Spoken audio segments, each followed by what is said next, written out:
Hey guys, welcome back to MinnieMindyReacts, and on this channel I react to the hottest content here on YouTube, and currently that is the Ultimatum Queer Love. And today I'm going to be reacting to the recap of what the reunion was like, and then after this video we will go into Tiff's backdrop of like the reunion for her. So once again, we are reacting to Phoebe's podcast, and I'm very excited to get into this. I'm having a good day. I just came in from swimming with my son, and while he's taking a nap, I figured I would react to this video, and let's get into it because I'm excited. What's up, weebs? We did not give an intro to our names the last episode. At this point, y'all should know who we are. We should know who you are. I'm Tiff. And I'm Gotti. And we are the co-hosts of the Weebs podcast. Appreciate you being here. Obviously, due to high demand, today we're going to talk about the heavy drama-filled, I hate being like that, but drama-filled reunion of the Ultimatum. Yes. And before we even dive into that, take a check out at our other podcasts that we have. As much as you guys love to talk about all things Ultimatum, we also have some other stuff coming out, and we also have a backlog of a few episodes already of like different queer content. Do you want to give, Kelly, you want to give people a sneak peek into like what kind of episodes we have coming up in the future? Yeah, for sure. So obviously this is a platform for LGBTQI plus individuals, and we want to create a community out of that. So right now, since it's Pride Month, we have a lot of stuff to talk about Pride. We talked about the toilets, the Target boycotting stuff. We have some things to cover about transgenders, transgender issues. We have to talk about Sports Illustrated having their second transgender model on their cover of their magazine that's causing a bunch of uproar. We go over a lot of things mental health related, and then we go over a lot of like lighthearted topics too of like, okay, cool, like I'm queer and I want to own a business, or hey, I'm queer and I want to do this, I want to travel around the world, like how would I do that? So it's not so heavy and heavy, because being in this community, things get really heavy really quick, and everybody comes with baggage and trauma and things like that. So we're just trying to create a safe space where we can really much talk about whatever the fuck we want, whenever the fuck we want, because we do whatever the fuck we want. But we're definitely going to take the month of Pride to talk about things that are plaguing our community, because we may or may not have this community next year or years to come. So we're here to entertain, but we're also here to educate and inform, and to bring people together. And that's really what this platform is for. And Tiff was given this amazing opportunity, and we're going to talk about what they went through, but also try to build a community and a platform where we can cultivate change on top of what they've already done. Yeah. I feel you, definitely. Yeah. And I think another thing we could do this Pride Month too, we can talk to him, but our mutual friend Roman. Who's trans, Yes. Yeah. We actually have some people in HRC too that I need to reach out to. Roman for sure. So Melody's friends. She knows some HRC people. Just people that are 100% activists in the community that can give us, I guess, exposure and give us actual content as a subject matter expert. Because we can sit here and we're part of the community, but we're not subject matter experts on everything. As much as I would love to be a jack of all trades. ShamWow. ShamWow. It's not the, you can't do it all. We're not perfect. Right? And I'm not trying to be. Oh my gosh, yeah. Definitely, like, we can have relationship experts on here, because I sure as it's pretty cool. All right, so going right into the reunion, y'all. So you guys been watching all season coming up. The reunion was like the motherfucking queer Super Bowl, and it's like It was definitely like giving a lot, like the amount of like between Tiff and her girlfriend, and Mal and Yoli, like it was a lot, and I was like, wow, like this is crazy. Game day, like people are getting their chicken wings ready, their dip, they're going to the bars, they're like, for the watch parties, and it was fucking queer Super Bowl day. We haven't had that in such a long time. I'm like, I would love to have a queer Super Bowl day where I'm not in the Super Bowl. Well, you're not the football. Well, I'm not. Well, not that football. I'm not a player in the football. Yeah. So I would love to have that, but it seems like people had a whole bunch of fun. We've been looking at like the TikToks and the YouTubes and shit like that. Yeah, it looks like y'all having a lot of fun. I mean, you did too. You had a huge turnout at Gossip. I did. Yeah, really good turnout at Gossip. And it's crazy to me because when we were first talking about this, and you were just like, dude, I'm so fucking nervous about the reunion because like it's your life on blast, and you were just like, I don't know how I'm gonna feel about this. I don't think that I want to be in a public space. And then it's crazy how your paradigm shifted, where you're just like, you know what, like. At the end of the day, I know I didn't do anything wrong. I know who I am. I know the actual truth of what happened. Why am I going to lock myself away in a room to watch something?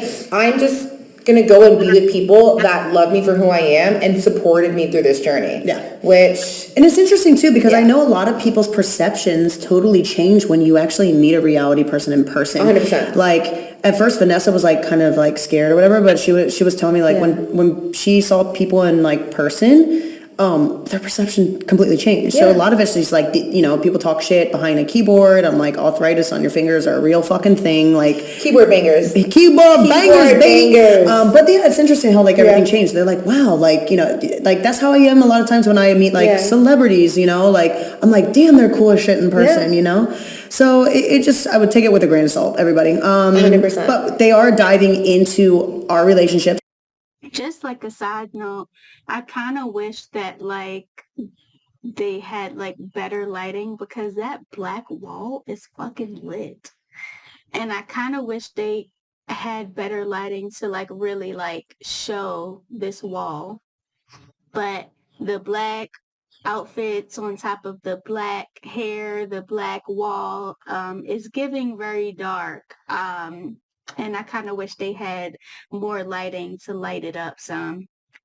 I'm ripping them open and being exposed. I mean, that's what we essentially signed up for. I'm not going to be naive and say like I didn't know that. We knew this, but we also realized coming into a project of this, like we have all different unique perspectives and different romantic relationship situations, and it all to some degree has a part in representing the queer community. And no, we're not perfect, but we're human and we just experience life very similar than straight couples do. And there's a lot that, besides scissoring and besides the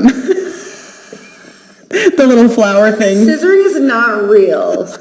Scissoring is what straight women do when they hook up with a lesbian. Or they watch Pornhub. Or they're super boring. It's not realistic. Yeah. Who knows? I'm just kidding. But yeah, there's way more that unites us than divides. So we knew kind of coming into this project, although our relationships are going to be split wide open, that it was for definitely a bigger cause, greater than us. So that's the beauty of it. But speaking of relationships and getting ripped in, we're going to start off with Lexi and Ray and their situation. Lexi and Ray. So when we were going over the episodes 1 through 5 and then 5 through 8, I said Lexi 100% had her mind made up. She wanted to be with Ray. They left, obviously. Got you good? Yeah. I got you. I need some water. I was making a joke about what we're going to talk about later. And, got you. I was like, here?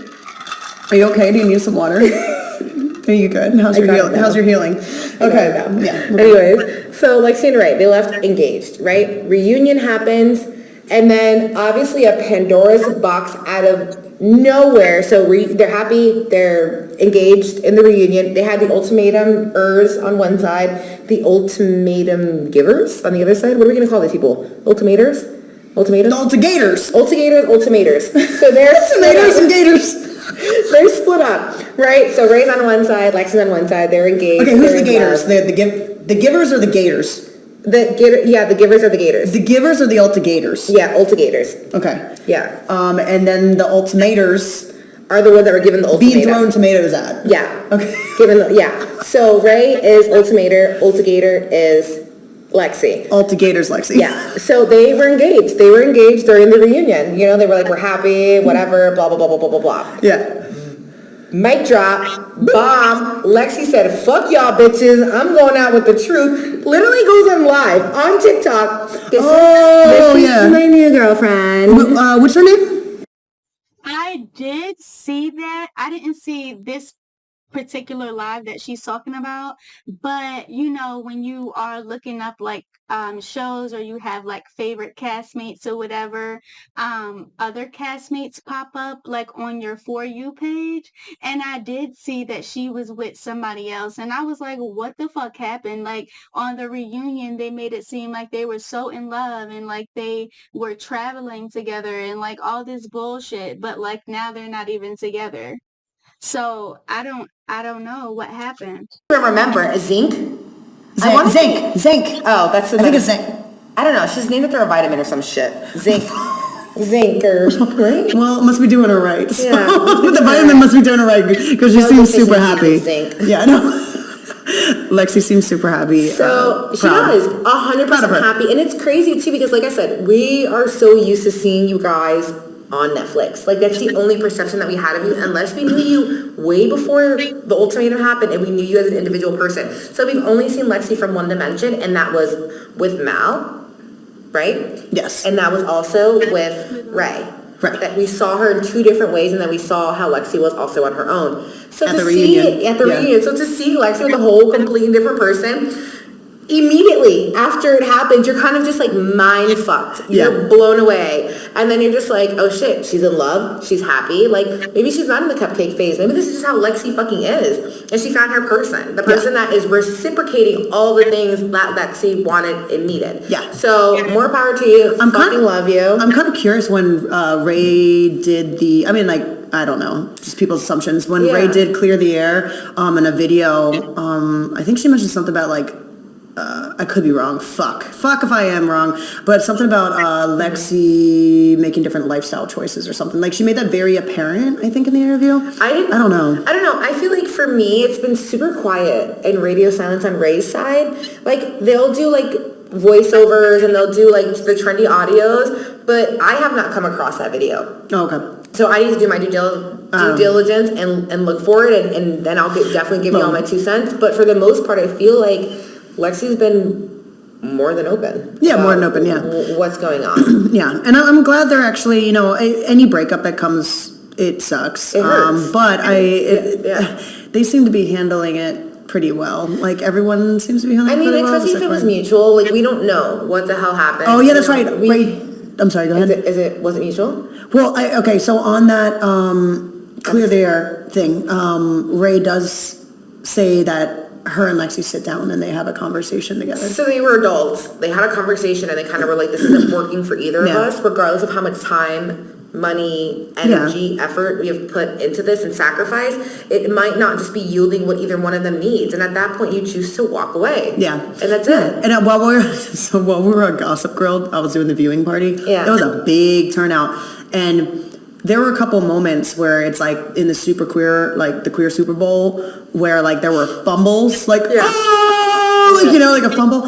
At the very end, when the reunion all went through, at the very end, there's a black and white screen that goes, Ray and Lexi broke up since the reunion. And like everybody was like, what the fuck? I mean, that's when the entire bar just was like, what the fuck? And then so like, then right there, it's like, oh, we're down to one couple that's left. Yeah. Yeah. So. Well, good for them. I hope they're both happy. Fucking wild. Yeah. Looks like they're both happy. Super wild. So, but happy for both of them. It is what it is. You guys didn't give me any juicy shit to talk on.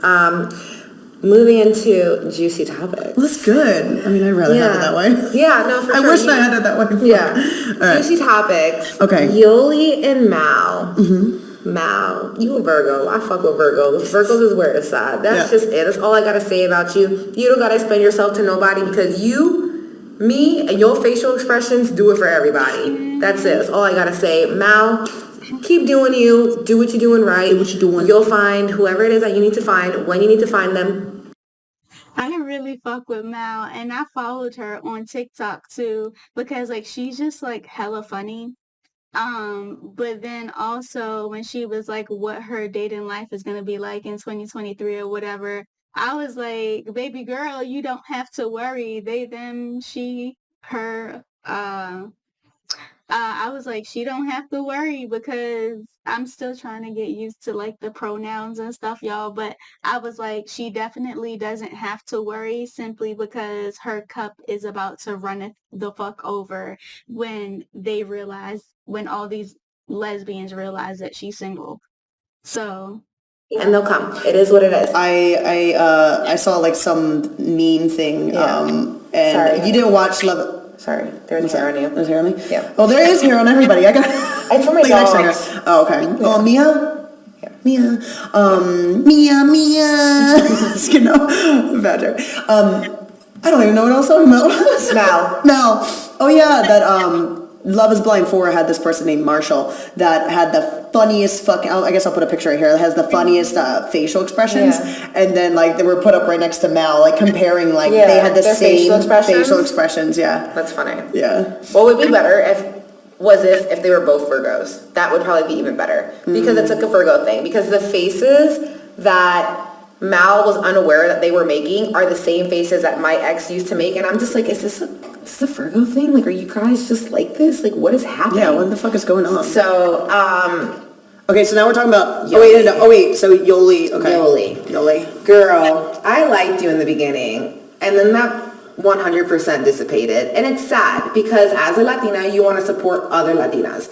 We know that. A queer Latina, you go mad hard for another queer Latina in the space, especially when you're able, when you're given a platform to represent who you are. And from what my understanding is, you're also a fluent Latina, which is very different from somebody who is not.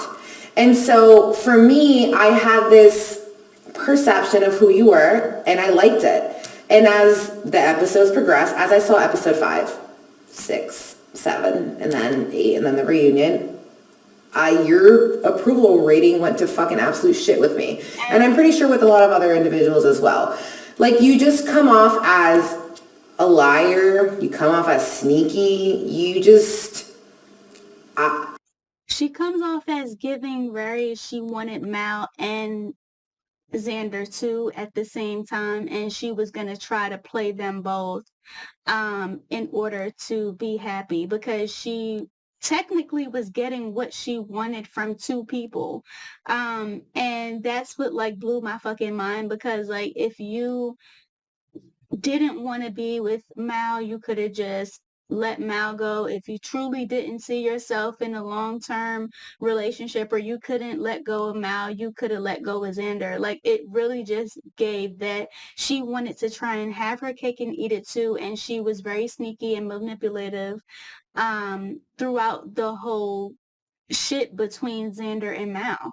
And I get it sometimes when your feelings are crossed in between two people, it can become very overwhelming trying to figure out, like, is this person who I want to be with, or is this person who I want to be with?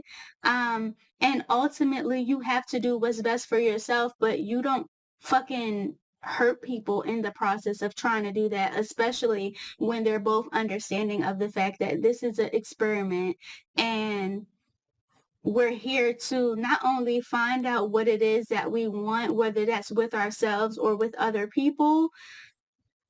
It's just a messy situation. Like, it's crazy. I don't know what happened. Like, you come off as a mean girl. Like, you came off as the mean girl. You came off as a Regina George. Like, you're nice to everybody. Like, oh my God, where'd you get your skirt? And then you turn around, I fucking hate that skirt. It's hideous. Like, that bracelet is fucking ugly. That's literally how you come off. And I don't know if that's how you mean to be, or if that's your true person. But, like, you didn't have to do Mal dirty like that. And you did lie about certain things. And you made her look fucking stupid on TV. Yeah. And you also fell in love with somebody, or had somebody else fall in love with you. And you also made them look stupid on television. And now you're not either one of them. One, I mean, like, of course, the whole edited things, and like, people can get a shitty edit. And again, I don't, it's like I tread lightly with this reunion situation, right? Because like, I wasn't there throughout their entire relationship. I was there on and off, little snippets. Yeah. Well, you were for in 8 weeks. Yeah. But a year and a half after that, like, we would do check-in calls and stuff, but like, I'm not in their relationship. I don't know what the fuck happened. You know, sure, wish the best for them, sure. You know, but I noticed that, like, I think what I am a more judge of, I look at the whole situation. If there's one episode where I'm like, is at the reunion, because we all sat down together and talked about the relationships. And again, I don't think it's about the details of what happened with anyone's case. I think that showed to me people's true characters with how they showed up at the reunion and the fucking vibe they gave off, and just their overall aura at the reunion. Were they on the attack? Yeah. Were they trying to see both people's sides? Were they validating people? I mean, that to me shows way more than an edited TV show will ever. 100%. And I know that. I think too, like with Yoli and like how she was maneuvering through the season, I think that it's scary low key, like if Mal would have continued being in a relationship with her, it's scary because you see how sneaky and manipulative she's being like through the episodes. So it's like, is this something that she could possibly do without cameras being seen? Is this something that she's done before and Mal has no awareness to it? Like it just gives very sneaky, very manipulative. I'm gonna be trying to do whatever over here and I could just tell her whatever because she's understanding and she wants to love me. Like it's just fucking crazy. And it is crazy because she's the one that gave the ultimatum, and now Mal is like, okay, like I'm willing to give you everything you want, but now you're stuck in between two fucking people because you can't control your emotions. You can't stop watering your grass long enough over here in order to damn fix what the fuck you already got going on. Like it's crazy. That everybody's coming for your life right now, Yoli, because of obviously what happened between Tiff and Mildred. It's just the elephant in the room. Like there's no not talking about it. It just is what the fuck it is. And like I understand that you put out a video being like, oh, like, well, if you're ever in a situation where you're thirsty, like God forbid I offer you water. But like regardless of what was edited or not edited, it was just the perception of how it was given. And I don't know if this is Netflix sprinkling Netflix dust on it or if that's really what happened. And only you and the people in that room will know. And that's fine. And you don't owe an explanation to anybody, but just the perception of what happened during that reunion kind of just validates all of the other shit that I just said. And it's not me tearing you down or saying anything, but it's just when you see someone and you have this idea of who they are, like I was going so hard for you, like, dude, I was just like, I fucking love you. You definitely are Team Yoli, definitely. Yeah, I was Team Yoli all the way. And then this happened and I was like, this is fucking absolute trash. Yeah. It's what it is. It's fucking trash. And I'm just going to leave it at that. And might as well talk about the love triangle that we got going on. So yeah, we did Mal and Yoli. Let's do Xander and Vanessa. I would say one thing. I'm trying to look it up now. Yeah. But I'll do the post. I think what it is, like, you know, we're going to talk about the whole thing later with Mildred and I. But after, I was just kind of weird because all recently, within the last week, we were interviewed by Netflix or whatever about our reactions to the reunion, and an article was made about us for Netflix. Yeah. But what really threw me off, and again, I guess it kind of is like this whole, you know, how Mal thinks about Yoli being like the cousin, like, you know, yeah. Mine's like more like fucking distant cousin. You're my ancestors 1,000 years ago, but Yoli said that she clearly stated that she was on Mildred's side in the interview. I gotta bring it up. But what I didn't like was the fact that she used the words, which is just like, it's ridiculous. She used the words that I was instigating. Yeah. I was being instigative. I didn't have a fucking moment to even be instigating in that situation. Like that's what literally blew my mind when I heard that. I'm like, I get it if you have a side, I get it if you know, you don't whatever, but for you to have the audacity to say respectfully that I was being instigative, I never once went on the offense. No. Instigation means you go on the offense and you poke and you try to fucking stir the fucking pot and everything like that. That was your fucking homegirl. That wasn't me. Yeah. I mean, at the end of the day, Yoli had her own relationship with Mildred. Mildred had her own relationship with Yoli. It is what it is. And Latinas do stick together. So I think that had a lot to do with it. And I think that you were that outside liar where Yoli's going to believe anything that Mildred says, and she's going to have Mildred's back in any way that she can. But I think that Yoli also knows what's right and what's wrong, and I think that's why she was very selective of what she has and has not done. Because if she continues to include herself in situations where somebody's... how do I put this? I'm going to offend people regardless. So...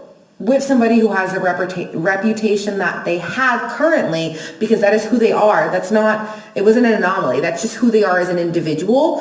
It starts to spread like a cancer. And I think Yoli, now that the reunion has come out, now that things are surfacing on all types of social media platforms, this is something Netflix cannot control. This is out of Netflix algorithm that they've been able to control the narrative this entire time. Now this is people coming in and being able to say whatever the fuck they want. Yoli is being like, oh fuck, I think I kind of fucked up a little bit. And I'm not going to go even too much into detail, but what I like, there's this balance of like speaking my truth, but not going down the fucking rabbit hole, you know? And I just don't like, because the day that Mildred got arrested, I called Yoli. And at the end of the day, what she posts on, or whatever, Instagram, and goes to say that call the domestic violence hotline, and then like apparently like limit her comments or something, from what I hear. I don't know what the fuck's happening. That doesn't add up to what you told me that day of our phone call. That's all. That's all I say about it. Let's just address the other elephant in the room. Whatever you said, Yoli, to Tiff was probably not right. Whatever it is that you guys talked about, only you two will know what you talked about. That's between the two of you. And that's also not what's being portrayed on social media now. Am I correct? Yeah. It's totally different. So it's just, my thing is, that makes you a mean girl. That makes you fake. That makes, if it's true. If it's true. So just at the end of the day, you probably are a beautiful person. And I did fall in love with you in the first couple of episodes.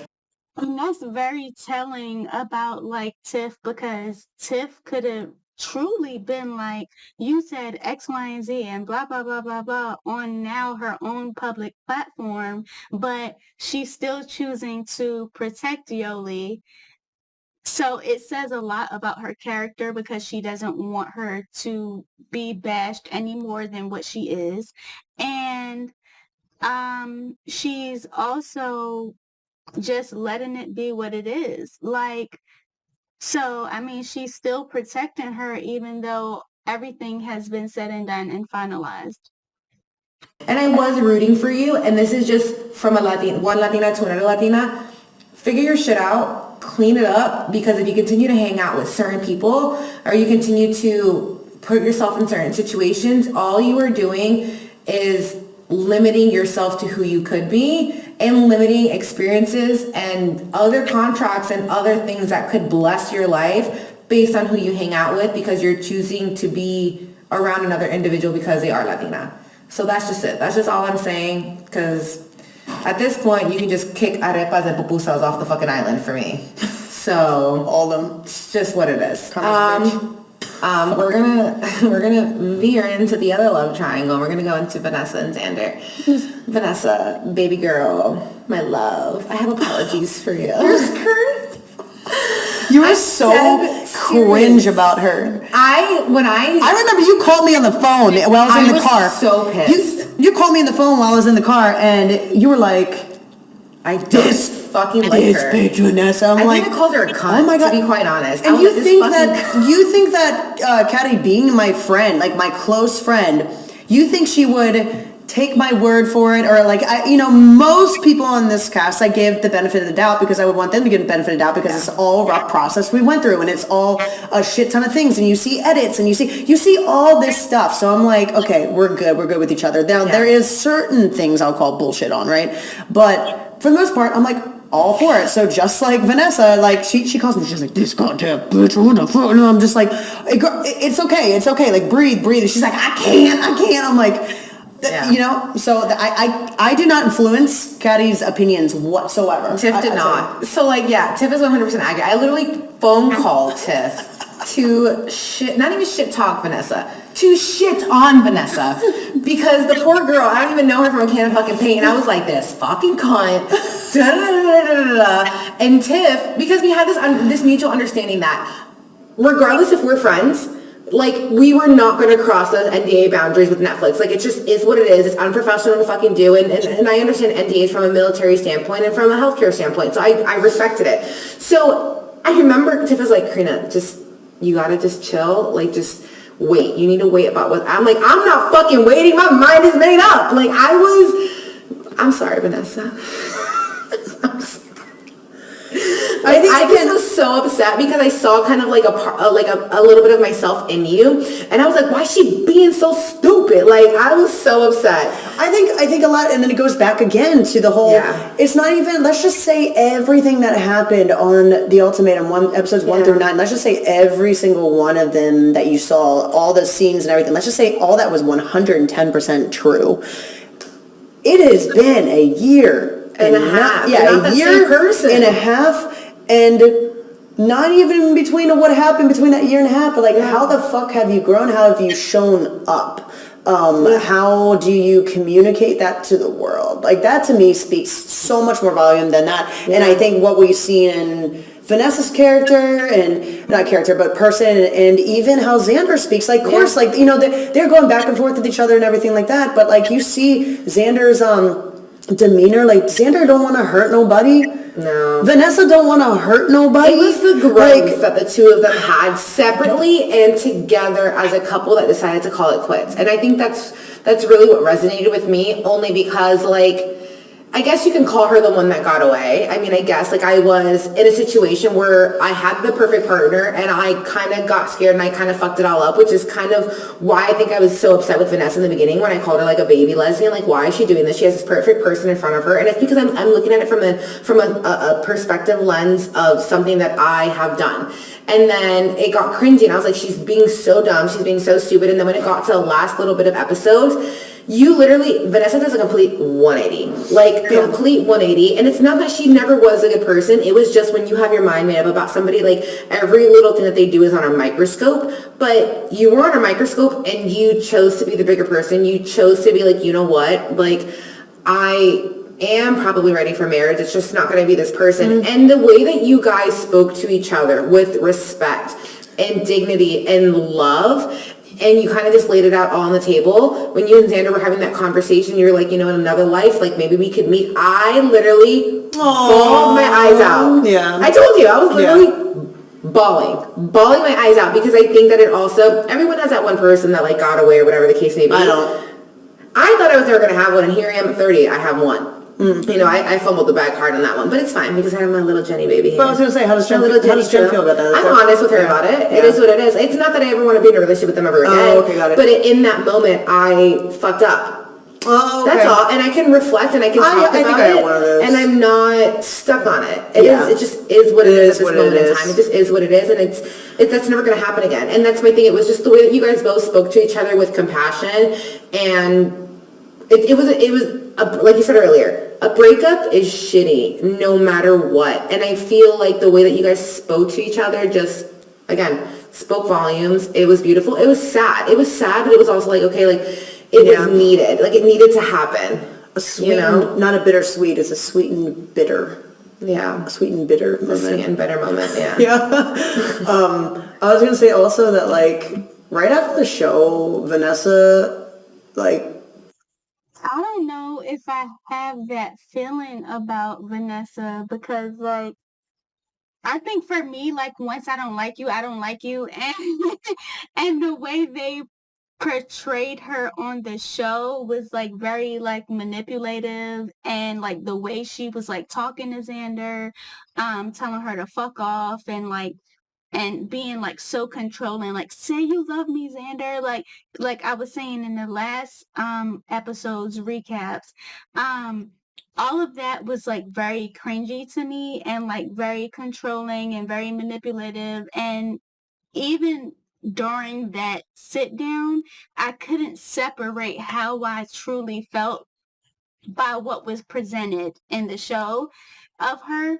I couldn't separate that. Like, I was like, you know what? Like, they truly need to, like, separate. She needs to figure out who she is outside of being with Xander. Xander needs to figure out who she is outside of being with Vanessa, and, you know, find other people that are more compatible for them, because I don't think Vanessa was the person for her, because, as she said before, she was given very much baby lesbian vibes, wanting to be out here and get all these experiences with other women, because she was the first, female that,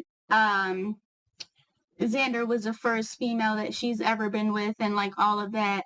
But I feel like just the way she presented herself throughout the show was just very disrespectful. And whether that's production or not, there's still a certain amount of respect that you have to have for your partner that Vanessa just didn't show throughout all the episodes. Even up until the end, like, yeah, it's sweet, bitter, or whatever. I don't know. I don't feel bad. I don't feel like, oh, that was like the sweetest breakup I've ever seen. I don't feel that way. I feel like ultimately that is what they needed. They needed to separate and find the best people for them, period. Apparently the influencer, right? But like deleted her following of like her and Xander like travel thing on Instagram. I think they had like around 50K or something. Oh, wow. Just deleted it and just wanted to like start over fresh. And then like she took a trip to Europe and was just like, let me find myself, soul searching. She eat, prayed, loved herself. Girl, yeah. I love that for you. I was in Europe for 4 years and I eat, prayed, loved myself too.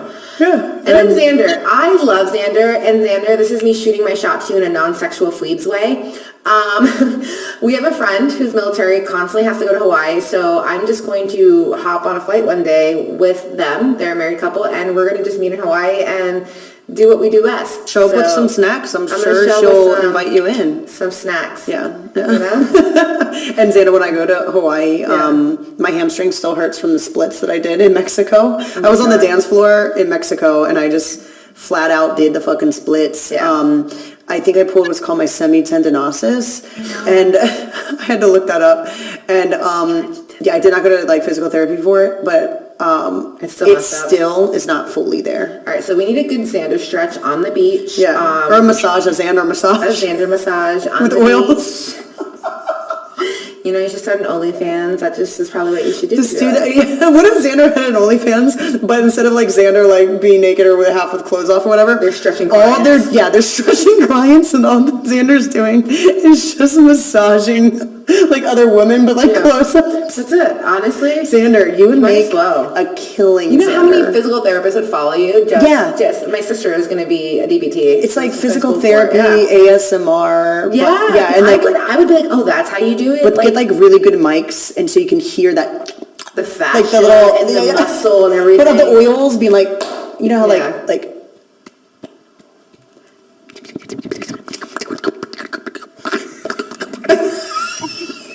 Well, we're really weird, Xander, so, just rub some oil and we'll help produce content for your OnlyFans. Yes, OnlyFan content. Well, she needs to be on OnlyFan content. Yeah. Remember? You should. I think a lot of therapists would benefit. Yes, I think a lot of therapists. Yeah. A lot of other creepos, but definitely for sure therapists. OnlyFans for therapists. Yeah. Okay, so going on to... Well, wait a minute. We totally forgot. In the reunion... Hold on. Mal. Was it Mal or Vanessa who called him out? I can't remember that far back. I think it was a collect. Are you talking about the Hawaii thing? The Hawaii Coachella thing. Okay, so I think, again, we don't know what happened. I don't know what fucking happened. We're just looking. Yeah, it was Vanessa that called them out about the Hawaii thing. On the play. I'm calling red flag bullshit on the play. I'm looking at speculation of the entire thing. Yeah. Apparently, I think on the reunion, Vanessa said something about, well, they never tried in the wild. Or Mal may have said that, like, well, they said somebody said they never tried in the wild. And then Vanessa was like, well, they did try in the wild. And then, like, I guess Mal was like, what do you mean? And then that's when she just said, like, hey, Xander, you made plans to go to, like, Hawaii or something with Yoli, and then Yoli made plans to have a trip to Hawaii. Yeah, something like that. And I'm sorry, Xander, baby. You cannot lie for shit. I don't know if it was an edited clip and, Netflix did their sprinkle pixie dust that they usually do.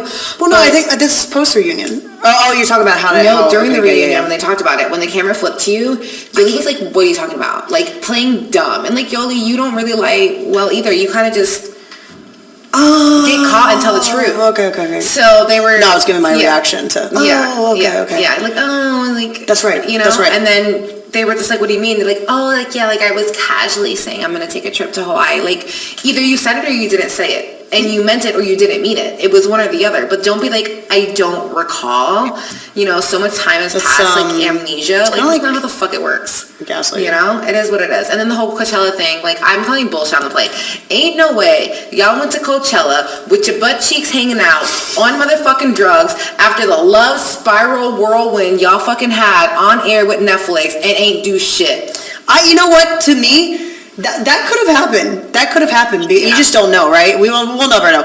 But when you're inside a social experiment, and everything's different, and your world's turned upside down, you get out of it, you're like, what the fuck was I thinking? It's like getting out of a toxic relationship, and you're looking back, and you're like, how the fuck did I survive that? What the fuck was that about? I mean, well, they all said that Xander is 100% Yoli's type and looks like one of Yoli's exes, I think is what was said in one of the videos. So, like, it's not too far-fetched for me to believe. So, it is what it is. Xander, if you got your lick in, love that for you. If you didn't, also love that for you. You might have dodged a bullet. I don't fucking know. But, it is what it is. We'll never know. It is what it is. Now, who we have? Aussie and Sam? Aussie and Sam. The Saint. The least problematic, I would say the least problematic couple out of all of us, and they're the only ones that are left. I mean, like, left together. I told you Asians stick together. Y'all didn't believe me. Well, I don't know. I'm not Asian, so I wouldn't know. I don't know. Do they all stick together? Yeah. That's how they're getting in trouble right now, these two. Oh my god. Jesus Christ. Fuck. Just saying, Well, hopefully you won't give in to that curse. So. No, I'm good. Yeah. If they all hung out with you and they're like, "What's up? You want to eat some pupusas together?" What would you say? Pussy, yes, pupusas. Fuck. Jesus, I can't. All right, yay! Let's stand up for bullying. Great. All right, Sam and Vanessa. It's a good look. Sam and Vanessa. Jesus Christ, Vanessa, I love you. Sam and Ozzy. I think it's beautiful. I think that they worked on their shit. Ozzy needs to work a little bit more on their trauma. Sam, I love that you have a fucking feminist voice. Keep using that shit. And I'm excited for Netflix to do a spinoff season of the only couple that made it to go get married in Australia and in the States. So Netflix, make it happen. I want a special. I want remember when the E! News had the Kardashians getting married, everybody ran home to watch that shit happen. I want that to happen with Netflix. Definitely wasn't one of those people that was running home to watch the Kardashians get married. Ozzy and Sam. I want them to be swimming through the coral reefs and I want Finding Nemo Wedding Edition Queer Ultimatum. Finding Nemo takes place in Australia. Yeah, that's why I said it. Oh yeah, Sydney. Duh. Wallaby Way. Wallaby Way, Sydney. Wallaby Way, Sydney. The EOC or whatever, what is it called? Yeah, the EOC. The EOC, the Eastern Atlantic Current, the EAC. Yeah, Eastern Atlantic Current. Now again. Oh my god, how much do sea turtles live to be? 100 years old. Yeah, exactly it. Game over. I want you guys to get married in Australia, and I want both of your families to be there and accept you for the beautiful fucking people that you are, and all of the work and tumultuous shit that you've been through. With Netflix and without Netflix and navigating the waters, and that's it.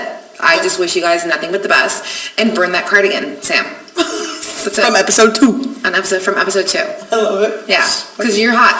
Be the hot, sexy librarian. Sexy librarian. Fuck Gertrude. She's out of here. Yeah. You got Gertrude. I know.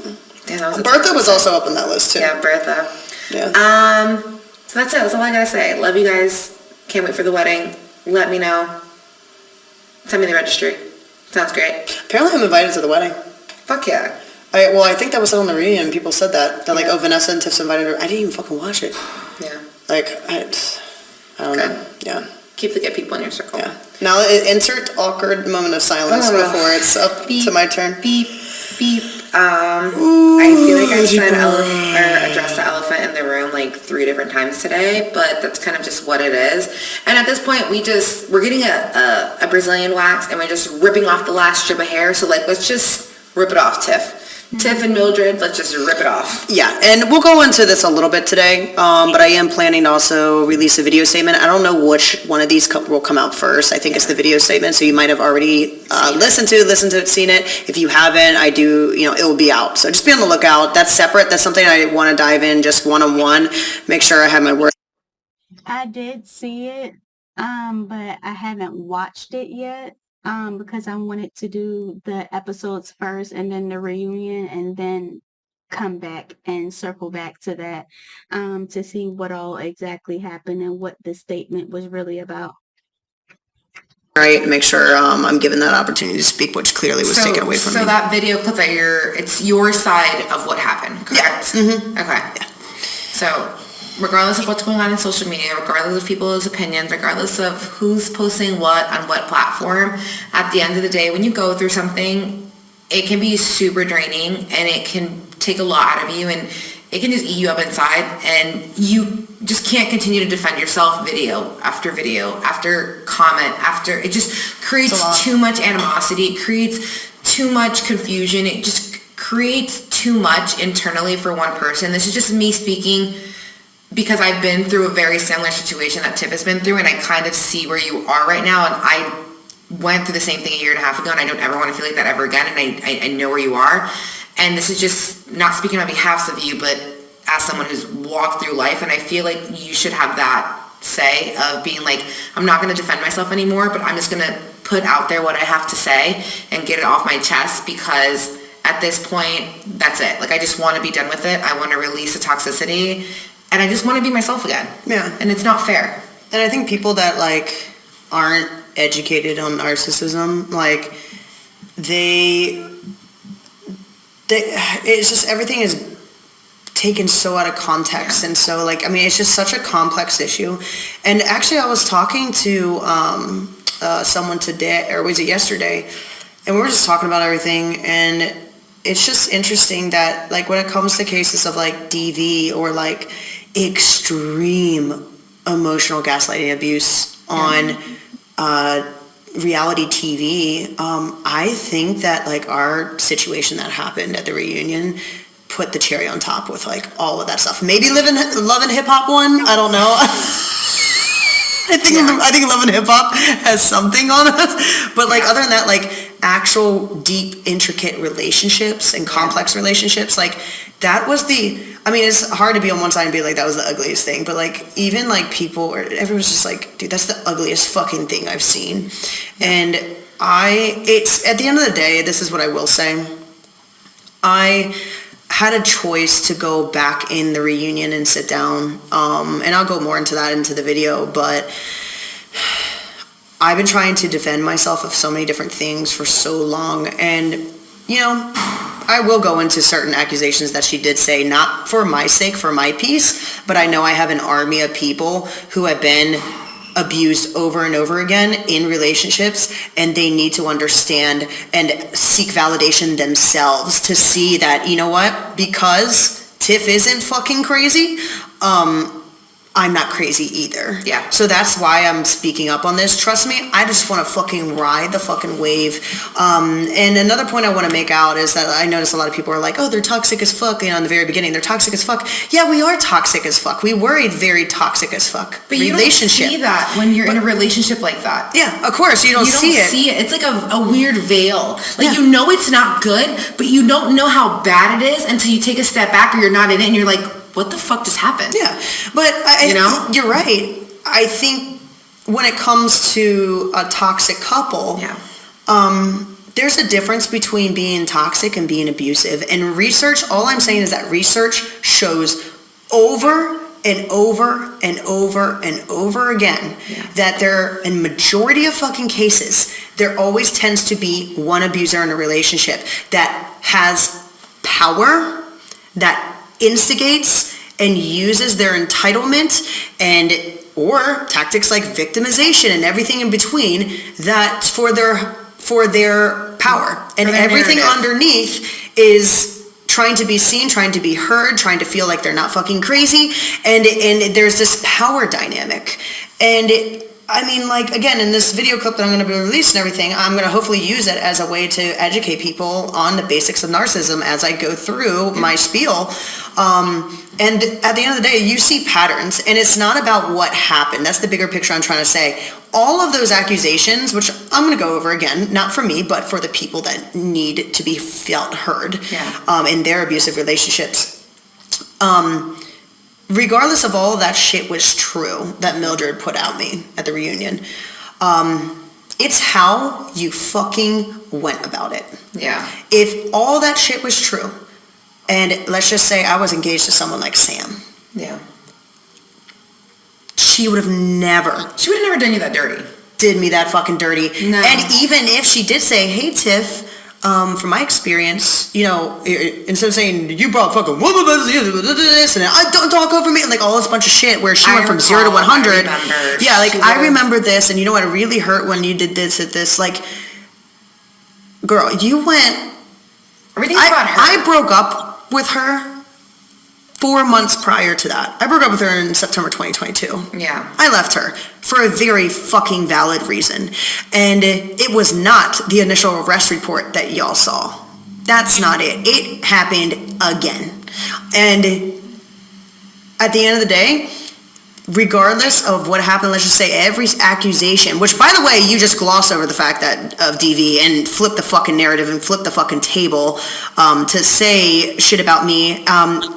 By the way, blame shifting is a tactic of narcissism, but let's just carry on. Of everything that I did. Everything that let's not spiral. Let's not spiral. Because I want you to release all of this in a concise, constructive way. Yeah. The best way I could say is that, to sum up, is that, like, regardless of what happened, it's how you go about it. Yeah. And Mildred, I broke up with her 4 months prior, and I also had my share of anger, and I also had my share of not just one DV case, but you know, multiple other instances, and also multiple other things of emotional abuse and all this bunch of stuff. Whatever the fuck happened, is that I had my every share right of anger too. Yeah. But I came in that bitch with peace. Yeah. I talked to production before even the reunion and been like, there are some certain things that I do not want to talk about at the reunion for the protection of her and her son. I'm not doing that.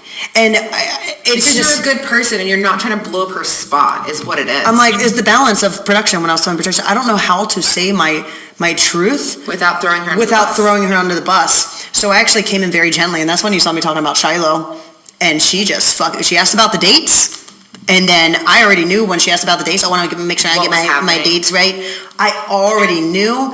Oh, here's the Mildred I haven't seen in for a month. Speak-a-hoo, there's Mildred. Coming right back into her baseline personality. I would say baseline Mildred. Baseline Mildred, man. Like, I already fucking knew it. And you know what? You shot yourself in the foot, and the world saw you for who you are. And I honestly don't feel sorry for it. I wish you the best of mental health. But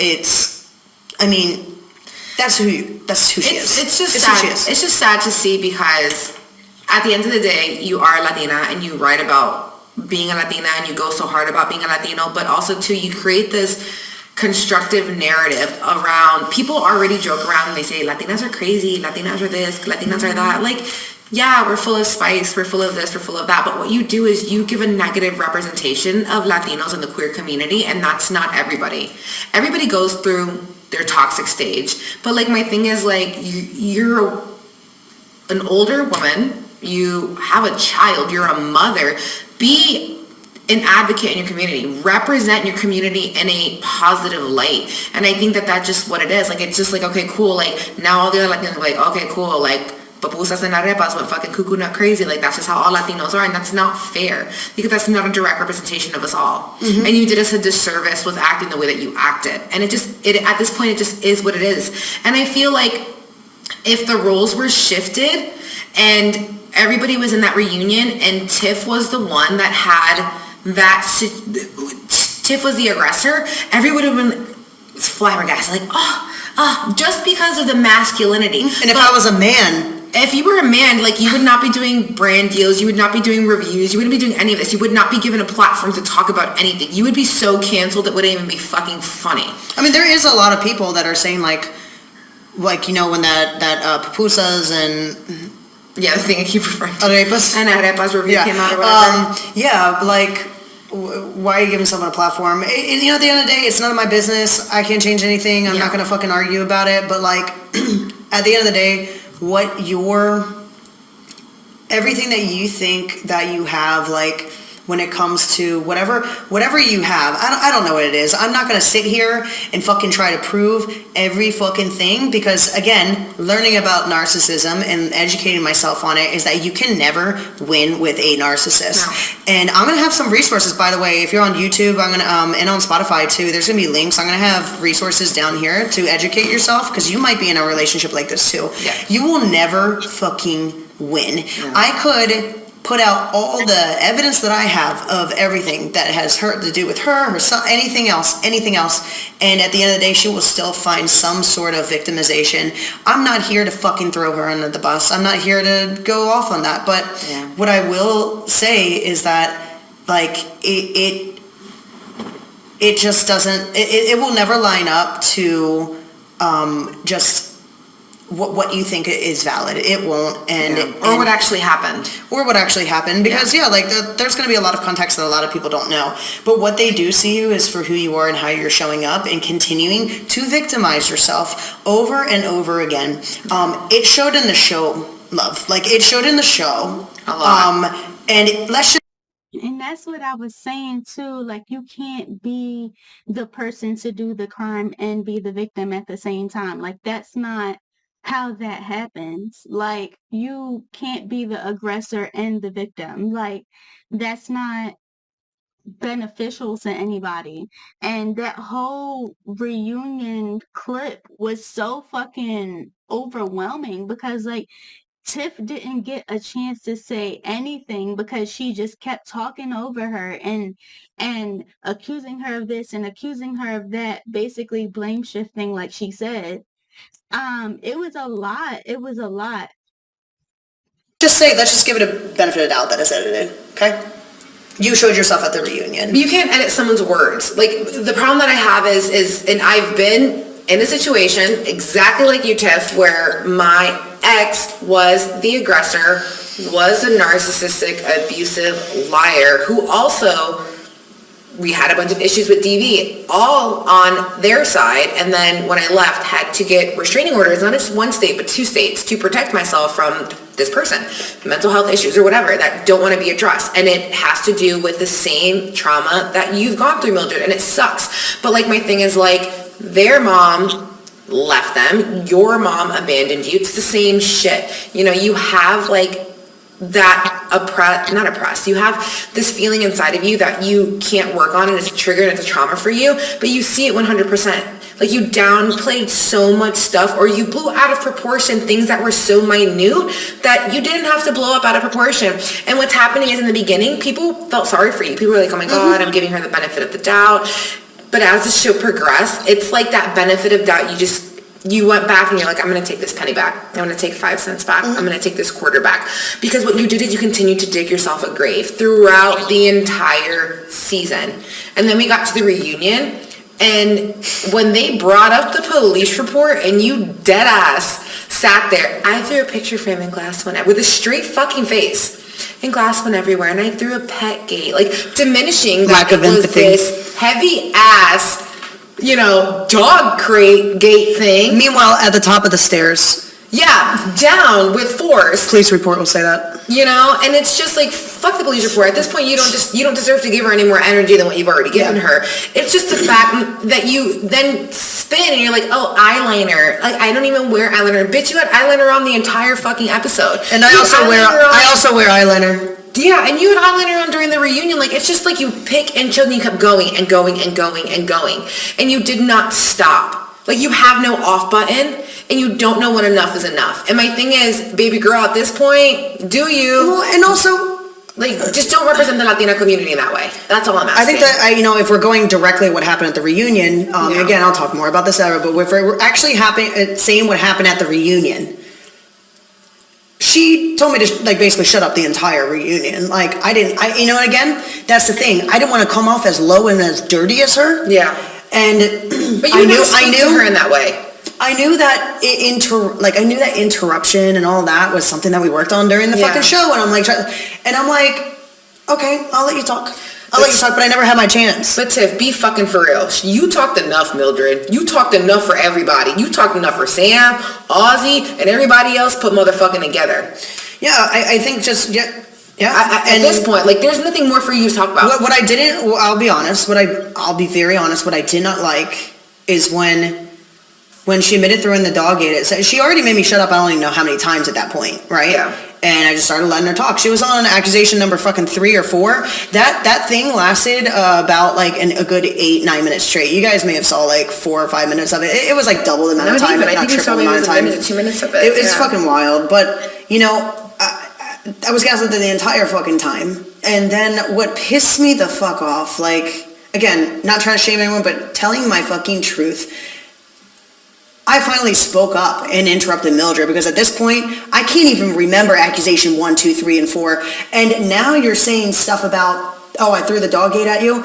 I found it so hypocritical and it disgustingly hurt that you put on the police report yourself. And you said, basically verbatim, that you did not throw the dog gate at Tiff. I did not throw the dog gate at Tiff. That dog gate is too heavy for me. I won't be able to do that. And then also I didn't push Tiff. Tiff is too heavy for me. That's what she said on the reading. I didn't push Tiff. Tiff is too heavy for me. And I'm like, you can push a fucking wall, dude. But this is my thing, though. This is my thing. Like, what the fuck? And you take it back at the reunion. Like, it just pisses. But this is what happens when you deal with somebody who's narcissistic or somebody who has a mental health issue and doesn't want to work on their trauma.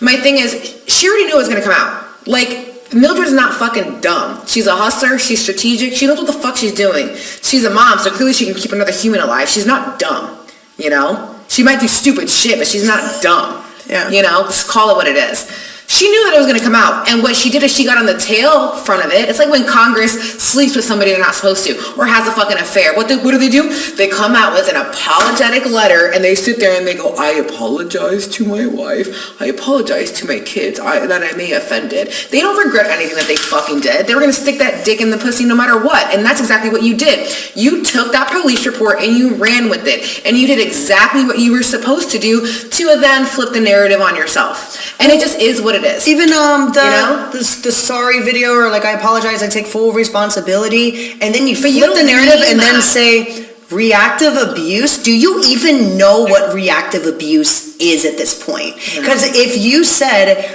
I am so ashamed of my actions and everything, and then you do reactive abuse, you're living in absolute survival mode. You shouldn't be ashamed of how you feel and everything like that. So you're contradicting yourself at this point. Educate yourself on what it means, and don't bullshit talk around the narrative and then switch it and then say sorry, but then, or not even say sorry, but acknowledge that domestic violence is fucking wrong, but this is what happened and this is what happened. And it just doesn't make sense, and I'm not here to tell you what the fuck to do, because I mean, you did that to me for I don't even know how long, and that's fine. But you know, it's not disgusting to me. I'm disgusted on behalf of the entire army of tens of thousands of people that have DM'd me at this point to say that I have been in a exactly similar situation, regardless of whether you had a job or not, or regardless of anything. It's how the fuck you showed up. You had a planned tactic from very beginning. You've been planning that speech for a month, and quite frankly, I'm disgusted on behalf of the people that had to see that and get triggered, and not only that, me be gaslit and have them remember every single time that their own person who has done this to them, their own narcissists who have done this to them in the past, to not win and not even break even and not even have a chance to speak because they never got a voice. You just instilled more into that, and people had to go home from the text messages or the DMs that I saw. People had to go home and sleep at night and not even be able to fucking sleep at night because you instilled trigger on behalf of all these people on me, not just me, but on so many fucking people, and you should be goddamn ashamed for yourself. Grow the fuck up. At this point, the situation is just going to be what the situation is, and I hate that it happened to you, and I hate what's going to eventually happen to you, Mildred, because people are just going to make an example out of the both of you. You're going to help the queer community and the heterosexual community and exposing stuff that this has happened to many people, and it's going to continue to happen to many people. But you want to know what? It was publicized. It was on national TV. People can now, be like, I resonate with this, or I identify with this, or hey, this has happened to me. How do I navigate the waters? And you're creating resources for those individuals that didn't exist before, or just didn't know where to find them. And you know what? Thank you, Mildred, for just showing people who the fuck you really are, because it just is what it is. You eventually, you'll be able to change. Hopefully you'll be able to change. One day you might change. One day you might find a beautiful partner that suits you, and you'll be a completely different person, and you'll be 100% in love. But thank you for making yourself the villain in Tiff's life so they can better themselves and better the lives of others. So I'm going to look at this as a positive perspective and switch the paradigm a little bit, because yeah, it was toxic. Yeah, it was bad. And nothing that I can say can amount to what actually happened, because I was not there. But I've also lived through the situation, and you can see characteristics very easily. But you're going to do wonderful things with what the fuck happened once healing and time has passed. Yeah, and it's just at the end of the day, like, have I healed tremendously since January? Absolutely. But you're not healed. Yeah. No, I think because it being fucking gaslit like that, and how you communicated with me, and therefore the lack of communication on international largest streaming platform.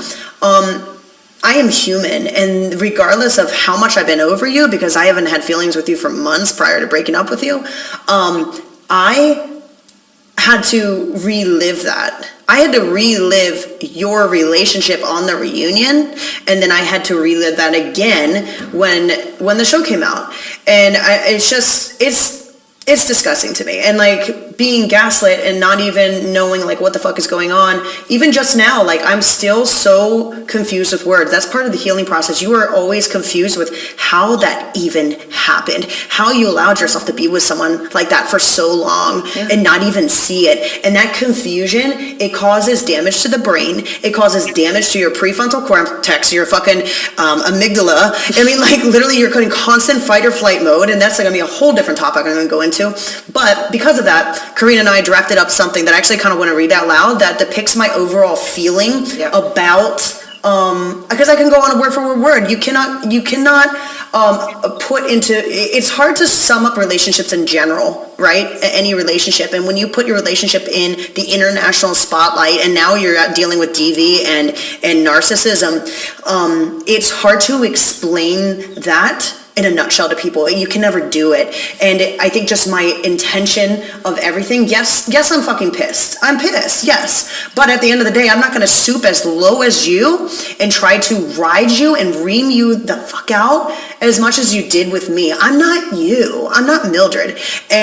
But there are some, it's the battle of what I'm dealing with right now, and I figured I'd just kind of say it out loud. So make sure I got my words right, because we talk all over the place. and Katie also helped me with this too. So it says at the end of the day, the number of things I've witnessed and seen Mildred do would completely demolish any credibility of who she says she is and those characteristics she's trying to paint herself as a person and as a suitable, and yes, I'm saying suitable mother. I am so done talking about this experience, and this change in my life is closed because I cannot pour more energy or waste any more time than I already have. That narcissistic line abuser doesn't deserve it anymore. And quite frankly, it's disgusting to hear this back. You can say whatever you want. You can put out whatever evidence you want. I seriously don't care. It does not equate to what you've Mildred, what you've done, and then Mildred being, an unsuitable mother at this point, and that is my truth. I'm going to go more into it at the podcast. And this is just a disclaimer. No one's attacking mothers. No one's saying any of this stuff. But when you have had a physical relationship with somebody, and this is just like my ex, they were not a suitable parent. And I don't think that they ever will be. And when I left that relationship, and it's crazy because I could not connect with that child either, which is wild, and it stems from having a narcissistic parent. There's something bigger than you and I. There's a child, and that's just what it is. And I wish nothing but the best for you, Mildred. Like, I'm not here to degrade anymore. We're not here to talk shit. We're not here to be like, oh, Latinos this, mothers this. Like, Tiff has made her peace, or their peace with it, and I hope the rest of America does as well, because you've just triggered multiple people and being like, this is not okay. Like, I've also lived through this, and I just hope that you seek the help that you No, I mean, I think that therapy. It's not even. I mean, I think all of us. I think all of us fucking needed therapy. It's not even about the therapy thing. I mean, it's. I don't wish her anything. I don't commend her for anything. I don't we don't wish you well. We just. It is what it is. It is what it is. It is what it is, and it's come on, man. Like I'm sorry. Don't. I mean, I hope you. I don't know. I hope. Let me ask you this. I'm pretty sure I already know the answer to this. But for a person that's not Latinx, when I tell you, please don't fucking pull out your brown card every time. Please don't. Yeah. Not every time. And also, please don't pull your mother card on me to get sympathy from others, because it is not even line up to how our entire relationship has been. And there are certain things, like I said, with production that I chose not to go into at the reunion for protection of your own child. So I would tread very, very lightly, and I am going to tread very, very lightly because I'm not you. Simple as that. Well, we're not going to stoop down to that level. So with that being said, that kind of wraps up the reunion, guys. And it's wild to me because I had so many individuals texting me being like, I wish there was more drama. And in the beginning I was like, yeah, like I totally agree. And then like once I've had time to like sit down and simmer on what is actually happening in the reunion, I'm just like, this was not a mindless TV show. This wasn't something that you turn on and like you lose brain cells and you watch to unwind after a long day at work. Like, this is some heavy ass lesbian bullshit. And that's true, because even watching the season, I even like thought back on like my prior relationships and things like that, because a lot of the things that were in this season related directly to me. So it made me go back to and do a lot of self-work as well, with like things that I'm triggered by and things that I did in previous relationships that I shouldn't have and stuff like that. So it's definitely not one of those shows that'll make you like lose brain cells because you just watching all this dramatic ass shit. It truly, for people that truly understand and have the same experiences and the same traumas, it makes you go back into yourself and say, okay, well, I need to do this self-work, I need to fix this, I need to fix this, in order to be good for myself, because we don't always have to want to fix things to be good enough for somebody else. You should also be wanting to fix things to be good for yourself. And I feel like a lot of these shows show that. And that's why I kind of watch like shows like this and like Love is Blind and like stuff like that. Typically I watch a lot of family channels and stuff like that because it's just relatable to me. But it's true. It does make you want to fall back into yourself and fix the things within you to be a better person.